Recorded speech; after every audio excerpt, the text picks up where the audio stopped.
Alright, Assalamualaikum warahmatullahi taala wabarakatuh, and very good day to everyone.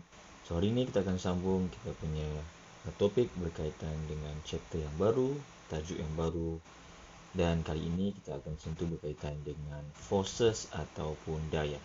So in the first part kita akan belajar berkaitan dengan basic of forces. Baik, so what is forces basically? So forces is one of the example of vector quantity, as we know that vector quantity is a quantity that has both magnitude and direction. So forces is vector quantity, that's number one. And then forces also measured in unit of Newton, or the symbol just capital N. So for your syllabus, we're going to learn about five forces. The first one is known as weight ataupun berat. So tidak sama ya di antara berat dan juga jisim. Selalu berlaku misconception berkaitan dengan weight dan juga um, um, mass ataupun berat dan juga jisim. Okay. So weight ataupun berat kita ukur dalam Newton, not kg. Kg kita ukur, mass kita ukur di dalam kg. So weight is our first force, okay, which the symbol for weight is capital W. And then weight is due to gravitational acceleration. So over here, it is due to gravitational acceleration. We know that before this, that gravity akan tarik semua benda ke arah bawah. Since dia adalah under influence of gravitational acceleration, so the direction should be pointing downward. Okay, weight dia adalah ke arah bawah, so kita akan label dia ke arah bawah.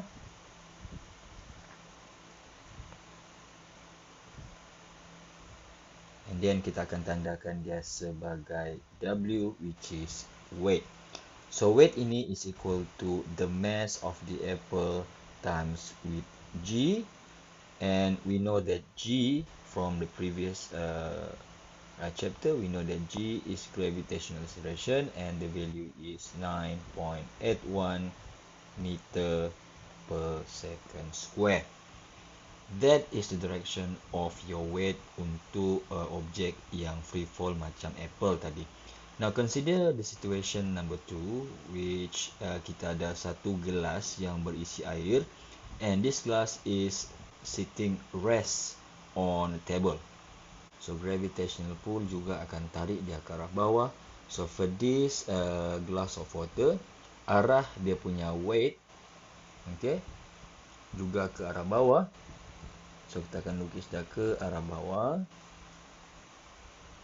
and then kita akan labelkan dia sebagai W, which is equal to mg lah. Okay, so kita label dia sebagai first force. Kemudian force yang kedua kita akan belajar ialah kita sebut sebagai tension. Now tension is exist due to, kita panggil sebagai cord. Okay, so contohnya adalah rope, dia gunakan string, okay, dia gunakan string, and lain-lain lagi lah. Okay, and the direction for your tension is, dia adalah pointing away from the object. So apa yang dimaksudkan dengan pointing away from the object, saya akan tunjukkan. Okay, so kita ada satu hanging lamp, okay, dan dia digantungkan pada satu ceiling.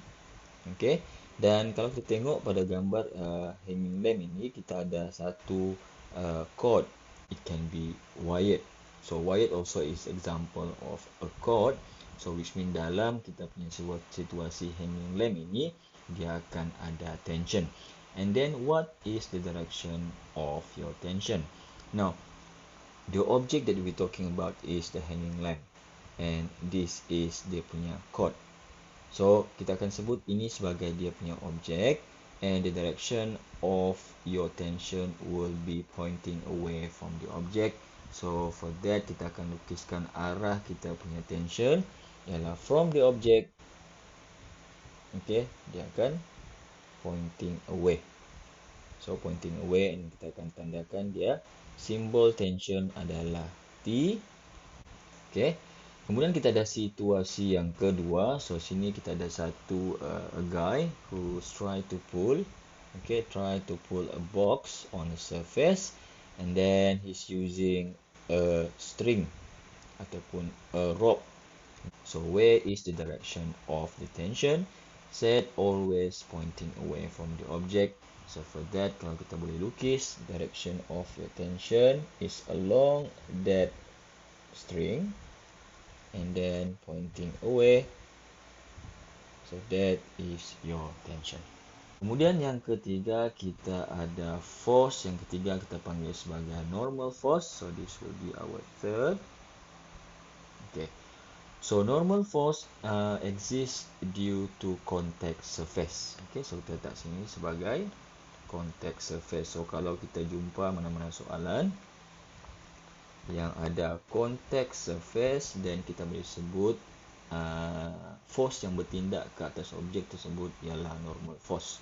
Okay, so what is the direction? So direction of your normal force is perpendicular to the contact surface. So direction untuk kita punya normal force ialah dia sentiasa perpendicular, dia sentiasa berserenjang dengan kita punya contact surface lah. So kita tengok pada situasi yang pertama, we have a glass of water, which is macam tadi juga, dia resting on a table. So here is our surface. Okay, so arah normal force kita ialah 90 degree dengan surface, which mean dia akan acting daripada surface. Okay, and then kita tambahkan. So kalau kita nampak di sini, dia adalah 90 degree or perpendicular to the surface, and kita labelkan dia sebagai N. Okay. Kemudian situasi yang kedua, kita ada a wall lamp, di mana kita letakkan kita punya lamp kali ini pada dinding. So kita juga sebut dalam situasi ini kita akan ada normal force. Why? Because our lamp, okay, somehow dia ada contact surface. So where is our surface? The surface is the wall. So where is the direction of your normal force? It will be perpendicular or 90 degree to the surface. So kalau saya boleh lukis di sini, dia akan pergi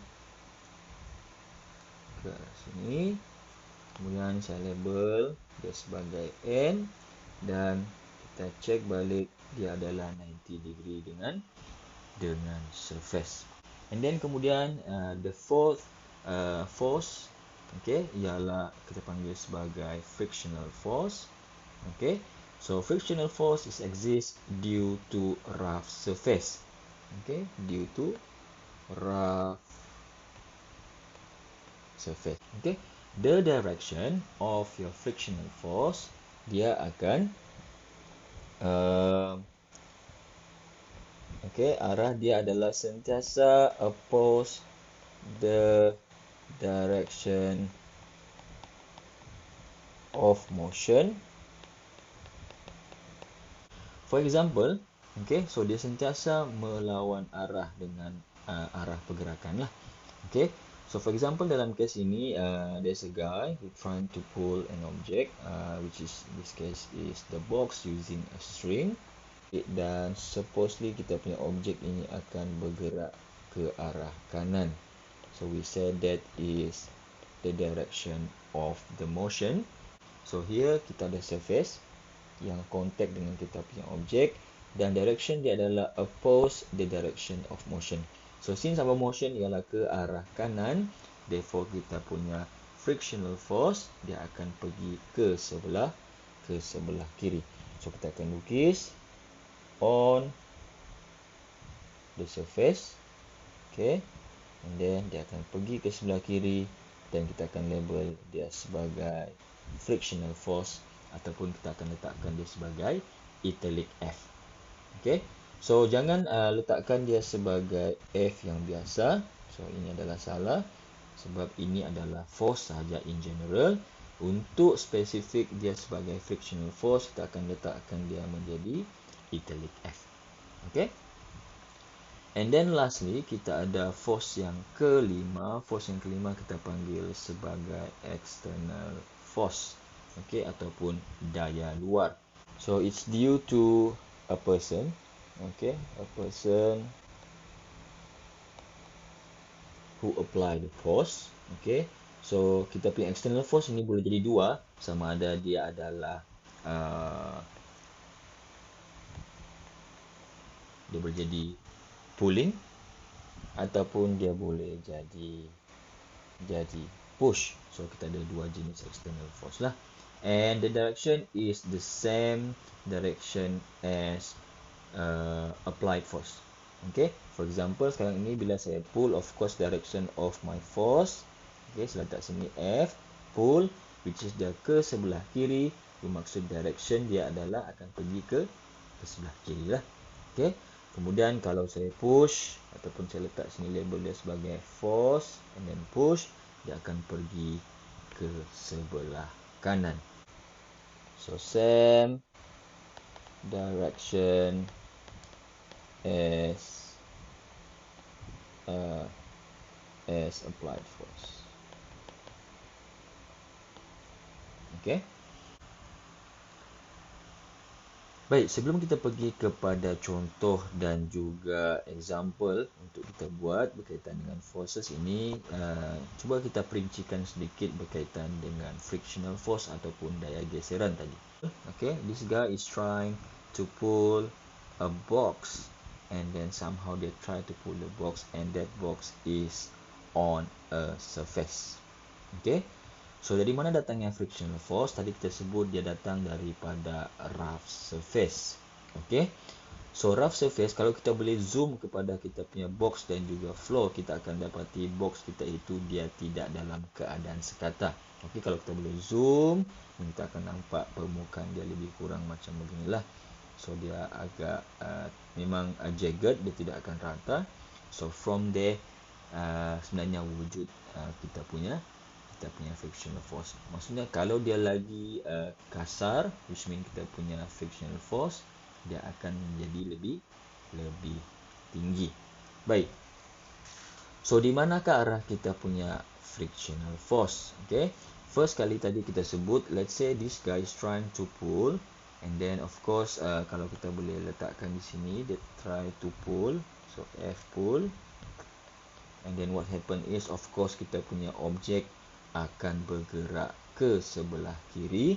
So kita akan letakkan kita punya motion ke arah kiri, like so. Okay. Kemudian selain daripada itu juga, okay, kalau saya boleh letakkan kita punya box tadi di sini.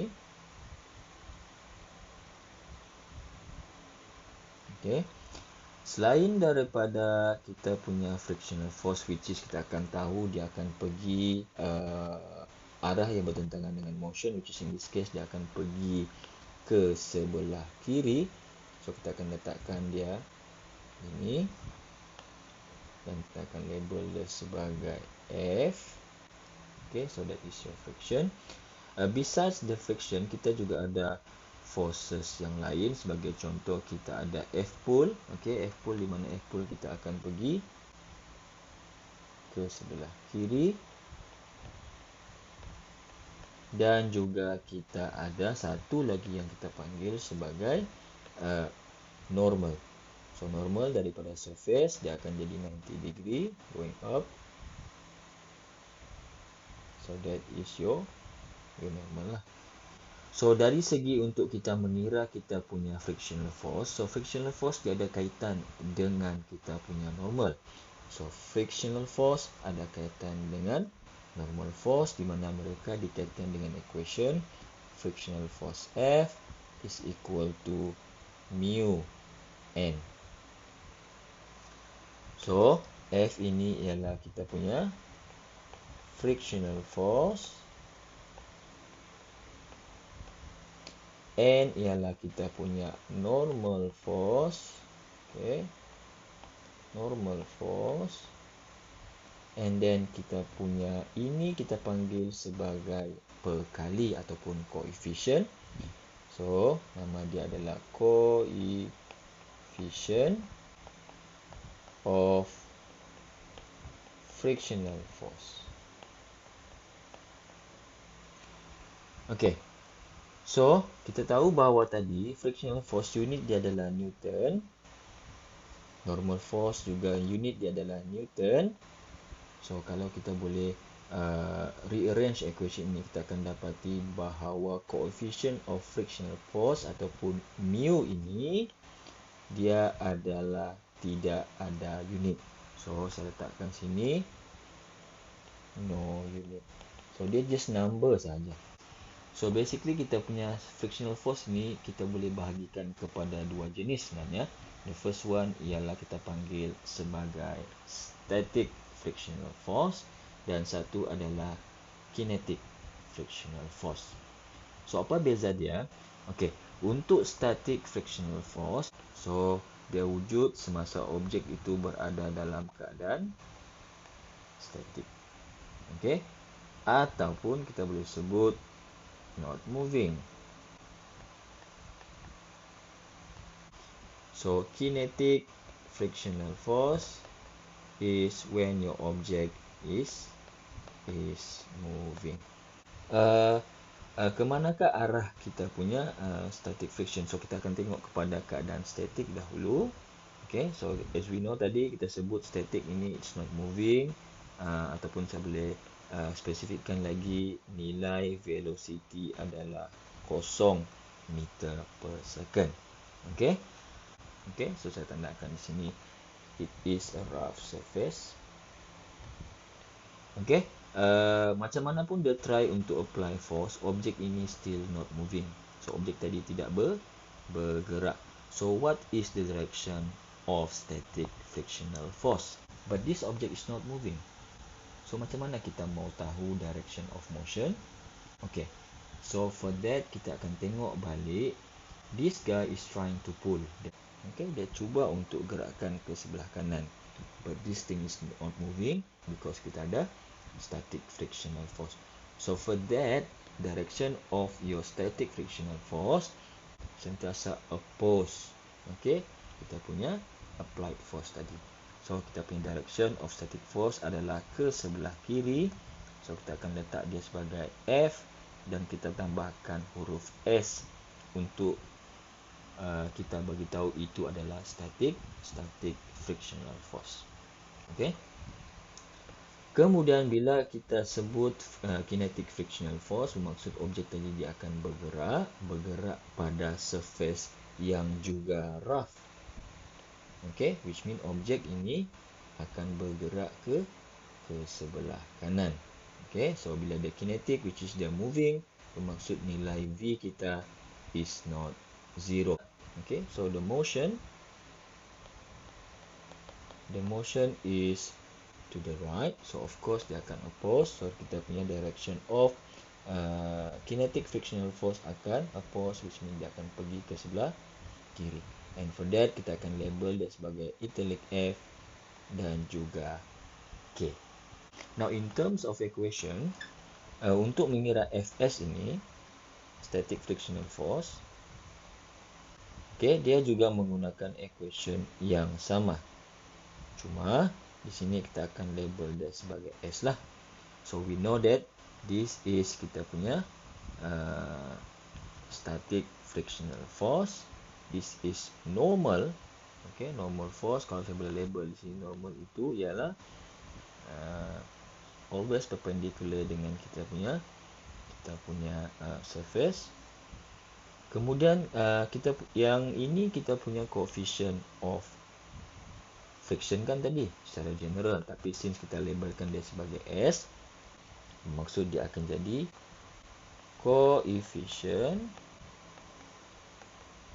of static frictional force. Okay. So ini beza dia lah. Okay. Apa pula equation untuk kita punya kinetic friction force? Dia sama juga. F sama dengan mu ataupun coefficient of friction and then N. Cuma beza dia, kita akan label dia sebagai K lah. So this is kita punya kinetic frictional force, and this will be our coefficient. And again kita ada normal juga. So normal ini bertindak pada kita punya objek, which is daripada surface. So we have normal dan sentiasa perpendicular. And this coefficient kita akan panggil dia sebagai coefficient of kinetic frictional force. And then sekali lagi kena ingat, kedua-dua coefficient ini sama ada static frictional force ataupun coefficient of kinetic frictional force, there is no unit. Okay, so dia tidak ada unit, just number sahaja. Kemudian kita pergi kepada satu subtopik yang sangat-sangat penting di dalam chapter ini, yang dimana kita akan panggil dia sebagai free body diagram. So bila saya sebut FBD, kita tahu bahawa itu adalah free body diagram. So free body diagram ini ialah diagram di mana dia akan tunjukkan forces yang bertindak ke atas objek. So let's say ini adalah kita punya diagram yang pertama. Saya label dia sebagai yang pertama. Kemudian let's say kita sebut lukiskan free body diagram, okay, untuk kita punya hanging lamp. So kita kena identify, okay, ada berapa jenis forces yang bertindak ke atas kita punya hanging lamp. Okay. Yang pertama sekali ialah kita tahu bahawa kita punya hanging lamp ini dia ada mass. So any object yang ada mass, of course kita akan ada gravitational acceleration yang akan tarik dia ke bawah. So for that kita akan ada the first force, kita panggil sebagai weight, which is weight itu akan bertindak always downward lah. So this will be our first force, which is the weight. Kemudian yang kedua, kita perasan dekat lampu ini kita ada cord, kita ada wire. Okay, so kita tahu bahawa kalau kita ada wire, kita ada cord, string, rope dan sebagainya, bermaksud kita akan ada satu force yang kita panggil sebagai tension. And then kemudian macam mana kita melukis arah tension? So this is your object or your hanging lamp, and this is the cord, okay, the wire. So dia sentiasa pointing away from the object. Okay, so di manakah arah dia? So along your string ataupun your cord, kemudian dia away from the object. Object is our hanging lamp. So that is your tension. Okay. So this is kita punya lakaran, tapi this is not free body diagram yet.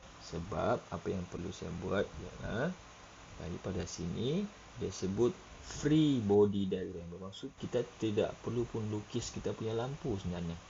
So apa yang kita perlu buat ialah instead of kita lukiskan lampu ini balik, kita akan letakkan dia sebagai just a dot.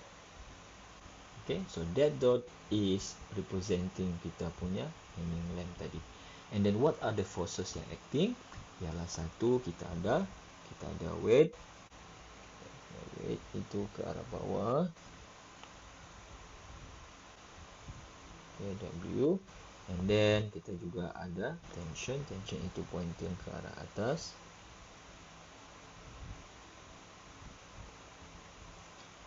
So this is what we call free body diagram. Okay. So ini ialah keadaan di mana kita ada satu box, okay, satu box dan kita letakkan dia pada satu inclined plane. And then surface ini juga adalah surface yang rough. So apa forces yang bertindak ke atas kita punya um, box. Okay, box ini dia tengah resting dekat kita punya inclined plane. So dia dalam keadaan rest. So dia tidak bergerak lah. Okay, baik. First kali, of course kita tahu bahawa box ini dia ada mass. So bila dia ada mass bermaksud gravitational pull ataupun acceleration dia akan tarik dia ke arah bawah. So which mean kita akan ada the first force kita panggil sebagai weight ataupun dia punya berat. So dia akan ke arah bawah. So that is the weight. Kemudian satu lagi kita identify, okay, kita punya box ini dia ada contact surface. So manakah surface kita? So this is your contact surface. Okay, so kita tahu bila ada contact surface bermaksud kita akan ada normal force dan dia sentiasa 90 degree. So which means kita punya normal force akan menjadi direction dia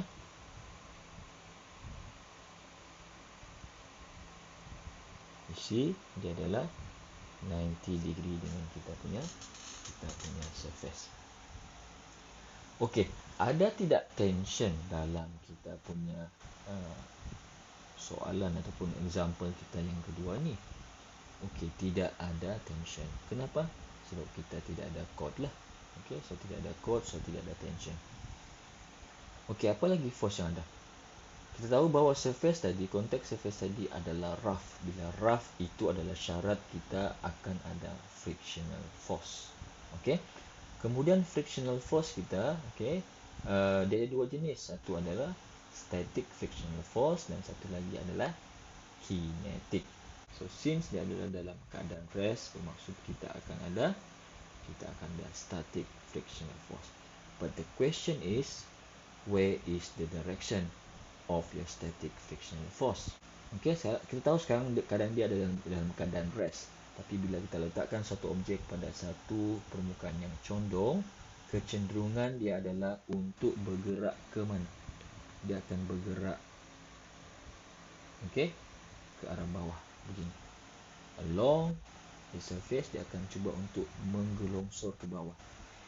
And for that, barulah kita tahu bahawa direction of your static frictional force ialah oppose that tendency. Dia akan cuba untuk menentang kecenderungan tadi, which is kita punya direction untuk static frictional force akan jadi sinilah. So that is your frictional force, which is specifically adalah static frictional force. Okay, so ini saya padam. So which mean this is our sketch untuk kita punya force, but this is not our free body diagram. Why is that? Because kita masih ada lagi kita punya box. So untuk kita lukis free body diagram, okay, so kita akan start dengan kita punya dot that represent your box. Okay, kemudian baru kita lukis forces yang terlibat. Satu, kita ada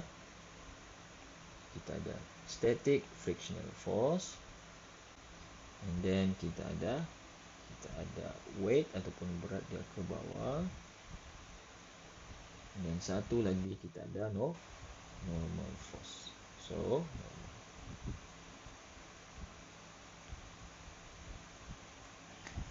So this is what we call the free body diagram untuk kita punya box yang resting on inclined plane. Okay. Nah, untuk yang seterusnya kita akan tengok kepada net force. Okay. So kalau kita boleh refer balik ataupun kita ingat balik resultant vector. Okay. Resultant vector dia adalah combination of ataupun sum of vector. Banyak-banyak vektor kita gabung dia menjadi single, menjadi satu. So bila dia adalah resultant force, dia juga merujuk kepada benda yang sama, di mana kita akan sebut resultant ataupun net force ini adalah the sum of all forces acting on an object. So untuk satu objek mungkin kita ada beberapa forces yang bertindak dan kita kena cari single force itu. Okey, dengan cara kita sum up all the forces. Tapi cara untuk kita sum up itu dia bukan suka-suka kita tambah. No. Dia ada kaedah dia. Okey. So sebagai contoh, let's say di sini kita ada satu force dia ke arah kanan. Let's say dia adalah 500 Newton. And then kita ada second force juga ke arah kanan. Let's say this is 300 Newton. Okay. So what is kita punya net force? Okay. So net force kita adalah, kita akan letakkan dia sebagai, sama ada kita boleh tulis dia sebagai F net ataupun kita boleh letakkan dia sebagai sum of force lah. So ini cara kita tulis net force ataupun kita punya resultant force. Equal to, okay, di sini kita akan gunakan kaedah vektor lah. Kita tahu kita ada axis kan, kita ada axis. Okay, kita ada axis yang macam kita belajar itu. Kita ada positif, kita ada positif, kita ada negatif dan juga negatif. Sini adalah positif Y, positif X, negatif Y, and negatif X. So kita akan gunakan lah. Okay. So 500 dia ke arah kanan, so kita akan letakkan dia sebagai positif 500 Newton. And then sum, so dia akan jadi tambah lah. Kemudian 300 also ke arah positif, so dia akan jadi positif 300. So resultant force kita akan jadi positif 800 Newton. As we know, positif ini merujuk kepada direction lah, which is dia akan pergi ke sebelah kanan. Okay. Now itu kita punya situasi yang pertama. What happen if kalau kita gunakan keadaan yang sama? Okay. So 500 Newton. And then second force acting dekat objek, contohnya dia adalah 300 Newton. So apa beza dengan lukisan pertama dengan yang kedua? Beza dia ialah kita punya 300 Newton ke arah kiri. So for that, kalau saya mau kira dia punya F net ataupun net force or resultant force, dia akan jadi F net or sum of force. Mana-mana pun kamu boleh guna, tidak masalah.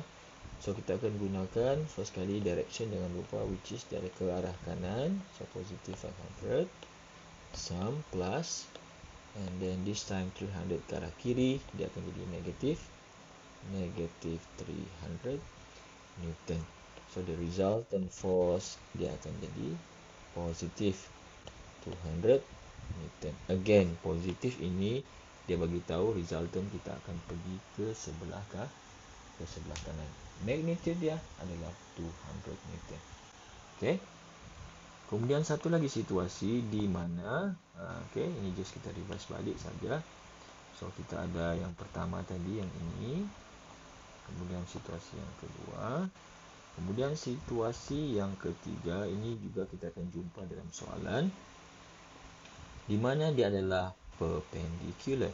So which mean satu dia akan pergi, for example dia pergi ke sebelah kanan. Let's say this is 500 Newton.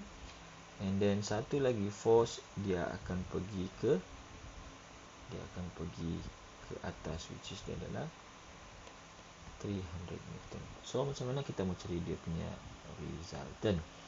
So ini kita boleh gunakan kaedah segitiga. Ini kita boleh refer balik ya, seperti itu, which means dia akan jadi daripada point ini dia akan naik ke atas.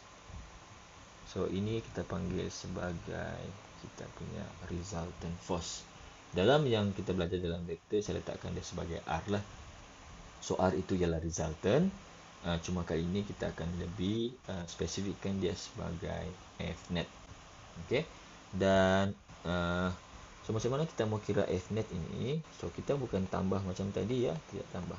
So kita gunakan teorem Pythagoras. Sebab apa? Sebab di dalam keadaan right angle triangle. So dia akan jadi square root, and then we have positive 500. Sama juga masukkan little sign, square plus dengan positive 300, and then square, dan kita akan kira lah. Okay, so kalau saya kira, saya akan dapat 583.01 Newton. So dekat sini, bila kita kira gunakan teorem Pythagoras, value ini tidak bagi tahu kita direction. Dia just bagi tahu value saja. So untuk cari dia punya direction, kita akan label pada diagram kita, which is adalah represented by kita punya angle lah. So angle di antara kita punya resultant force dan juga force pada sebelah x-axis. Okay, so macam mana kita mau kira kita punya theta? Theta ialah sama dengan tangent, which is dia adalah nilai 300, okay, which is kita punya y, bahagi dengan nilai kita punya x, which is 500 lah. So dalam kes ini tidak perlu masukkan positif dan juga negatif, just masukkan value saja, and then from there kita akan dapat, so tan negative 1, so dia akan dapat 30.96 degree. So that will be our direction. Okay, so this is how you calculate the net force dan juga resultant force. Basically kita ada yang keempat, special. Okay, yang ini kita kamu boleh refer balik kepada video berkaitan dengan vektor, di mana kita boleh selesaikan menggunakan kaedah resolving vektor. Kita pecahkan satu vektor itu kepada dia punya komponen vektor, kemudian kita buat table dan kita akan kira dan seterusnya. Okay, so itu saya tidak akan tunjuk di sini lah, kamu boleh refer balik. Baik, kita pergi pada example yang pertama, example 4.12. Example 4.12, the question said that a 2 kg block on the table is connected to a 5 kg block and an inextensible string that passes over a smooth pulley. Okay, so kita ada dua blok di sini. Yang ini blok yang color biru ini adalah yang 2 kg. Okay, so dia adalah 2 kg, and then this one is 5 kg ataupun 5 kg. Kemudian kedua blok ini disambungkan dengan inextensible string. So ini kita punya string, and then passes over a smooth pulley. So here is our pulley lah.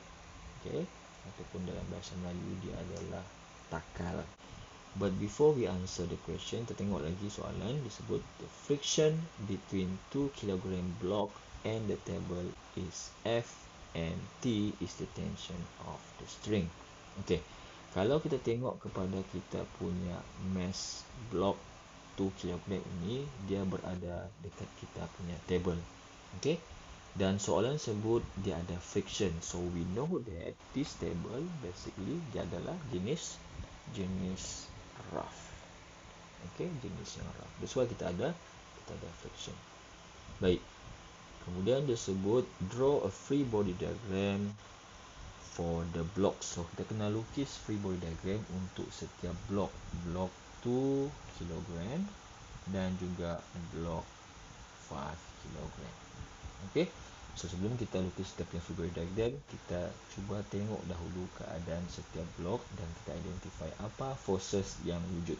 Okay, so bila dia ada mass, bermaksud kita punya force yang pertama yang bertindak adalah jenis weight ataupun berat lah. So arah dia adalah always ke bawah. So this is W ataupun kita punya weight. Kemudian yang kedua, kita punya box 2 kg ini, blok ini dia berada pada di atas meja. Okay, so bila di atas meja bermaksud dia ada contact surface. and then maksud kita akan ada normal force. So here is our surface lah, contact surface, dan arah kita punya normal force sentiasa perpendicular to the surface, bermaksud dia akan pergi from surface, that is N. Okay, so kita tanda sebagai 90 degree lah. Okay, so bila ada string, kita akan ada tension. Cuma arah dia arah mana? Okay, so kalau kita tengok kepada string yang sambung dengan kita punya mass of block mass tadi 2 kg, okay, disebut direction of your tension is always away from your object. So which mean kita boleh lukis away. So along your string, dan dia away bermaksud arah dia ke sebelah kanan. Okay, so that is direction of the tension. Kemudian dia sebut since dia punya contact surface itu adalah jenis rough, bermaksud dia mesti ada friction. Okay, so friction ini arah mana friction dia? Okay, so kalau kita tengok dalam keadaan situasi sekarang, okay, apa yang berlaku kalau saya riliskan kedua-dua blok?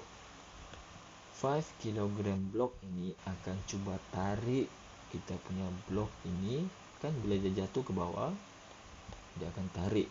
So apa yang berlaku? Kita punya blok ini akan bergerak ke sebelah kanan. So that is the motion, at least.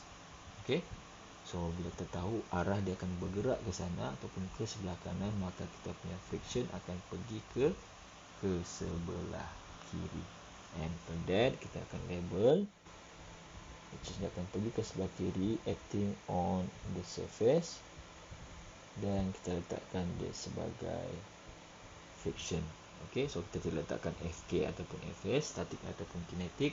So dalam soalan dia hanya mention F sahaja. Okay, so itu yang kita boleh identify forces yang bertindak ke atas 2 kg block. Okay, so now kita akan pergi kepada 5 kg block lah. Okay, so first kali macam biasa dia ada mass dia adalah 5 kg, bermaksud kita akan ada gravitational pull ataupun gravitational acceleration yang akan tarik dia ke bawah. Maksud first kita ada weight lah. Okay, kemudian adakah kita punya 5 kg block ini ada contact dengan mana-mana surface? Oh, dia tidak ada contact, dia just hanging. Okay, so bila tidak ada contact surface, bermaksud kita tidak ada, satu, kita tidak ada normal, yang kedua, kita tidak ada friction. That is for sure lah. Okay, so apa lagi yang ada dekat kita punya 5 kg block? Dia ada string. Okay, dia ada string. So string ini yang menyambungkan 5 kg block dan juga 2 kg block lah. Okay, so if this is the string, and kita tahu bila ada string dia mesti ada tension, where is the direction of that tension? Okay, so objek kita 5 kg dan kita punya tension itu acting along your string. Okay, so dia akan acting pada kita punya string. Direction dia away from the object, away. So bermaksud dia akan pergi ke atas. So that is your tension lah. Okay, so ini just kita punya stage, kita belum masuk lagi kepada jawapan. So inilah yang kita panggil sebagai free body diagram untuk kita punya 2 kg block, and this is your free body diagram untuk 5 kg block yang hanging ataupun bergantung. Okay, seterusnya adalah example 4.13 di mana saya buat modification sedikit. Kalau ikutkan example 4.13 ini, kita punya flight ini dia akan terbang ke arah eastward, which means dia akan pergi ke sebelah kanan. Tapi diagram ini saya just ubah saja. Okay, di mana sekarang ini kita punya airplane or your flight is heading westward. So westward kita letakkan dia ke sebelah kiri lah. Okay, so kalau ikutkan yang biasa, kita akan letakkan 4 aksis. Okay,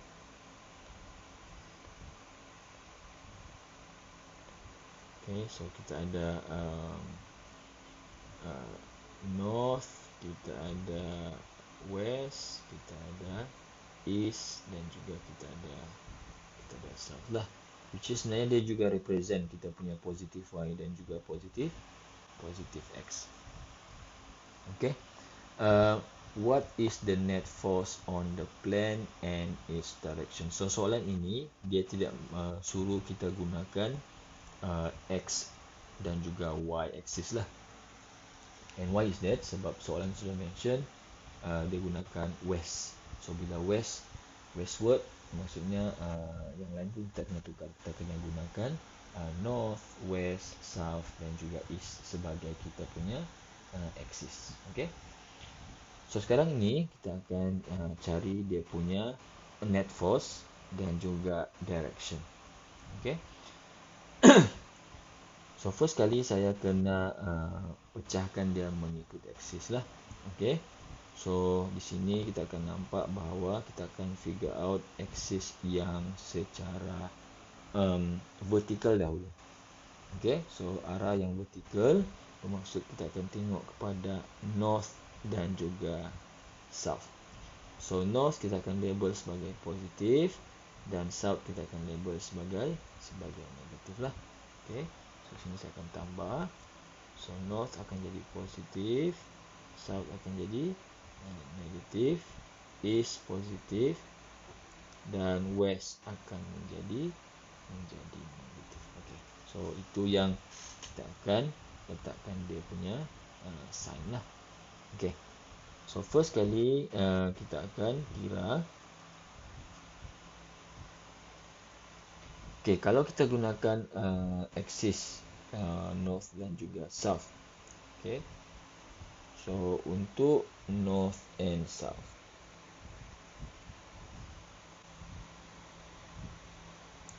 North and south. Okay. So kalau kita kira di sana, kita akan letakkan the net force. Okay, untuk north and south. So lift ini dia ke arah north, bermaksud dia akan jadi positif. So dia ada positif 16 kilo. So kilo dia adalah 10 kuasa 3. Then sum bermaksud dia akan tambah lah. Kemudian dia punya weight pula adalah 16 kilo Newton. So tapi dia ke arah south, dia akan jadi negatif 16 kilo juga. Okay. So what is kita punya net force untuk north and south axis? Basically dia akan jadi 0 Newton. Okay. Apa pula kita punya net force untuk di sebelah west and east? Okay, so the sum of force here dia adalah satu. Kita start dengan drag dahulu. Okay, so drag kita adalah 0.8 kN.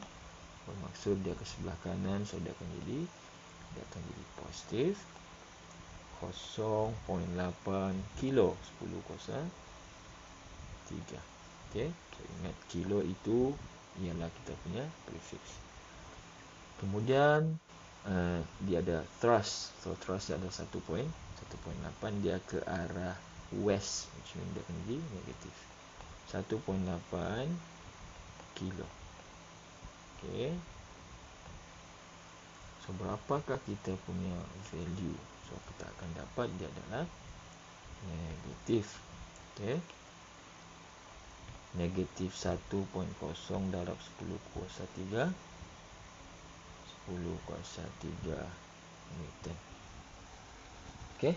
So tadi dekat north and south dia adalah kosong. Okay. So tidak ada kita punya net force untuk axis tadi kosong.